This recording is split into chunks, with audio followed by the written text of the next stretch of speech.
Let's head to South Africa, where the National Prosecuting Authority has decided not to prosecute any of the suspects implicated in the controversial Phala Phala case following thorough investigations. The investigations stemmed from a criminal complaint filed by the former head of State Security Agency, Arthur Fraser, with the South African Police Service in June 2022. The complaint laid against President Cyril Ramaphosa pertained to the theft of a large sum of US dollars from the president's Phala Phala farm in February 2020. The investigations also examined potential contraventions of the Income Tax Act 58 of 1962 and the Exchange Control Regulations 1961.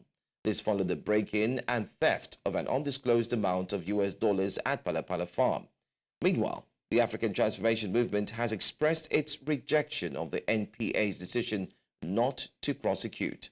To discuss this further, I'm being joined by Zama Tshona, National Spokesperson for ATM. Good morning and welcome to News Now. Good morning to you and the viewers. Great.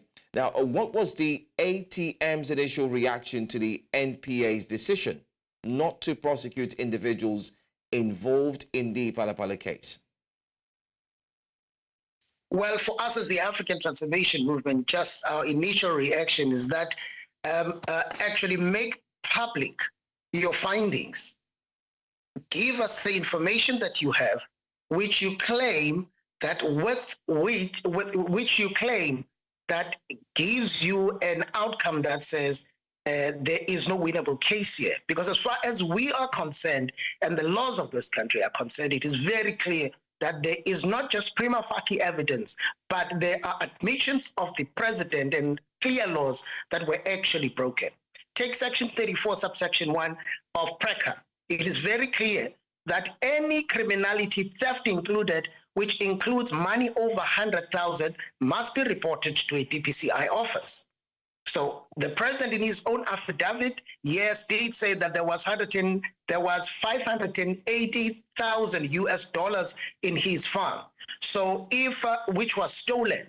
Now that the case was there and they went after the criminals, why is it that there is no winnable case? Because even by the admission of the president, he did not report the matter. In fact, he says, I reported the matter to my head of security detail, Mr. Rode.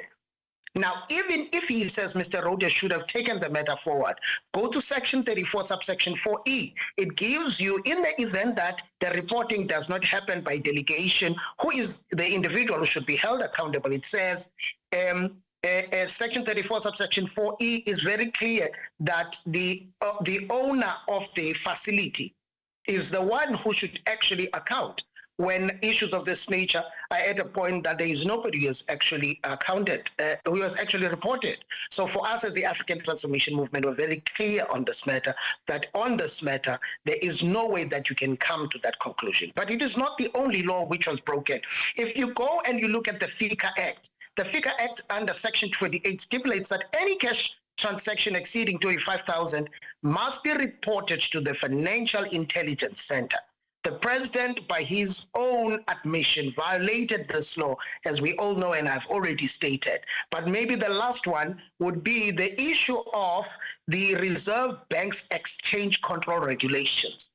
Even by that law, when you have foreign currency, you must declare it to the Reserve Bank. And if you have not done so within a stipulated amount of time, which is 30 days, then you are in violation of the law. Now, the NPA must tell us, how did they arrive at that conclusion? Because any of these laws that I've stated above were easily broken. And next to that, there were admissions by the president himself that he actually violated these laws. So what do they mean when they say there is no winnable case?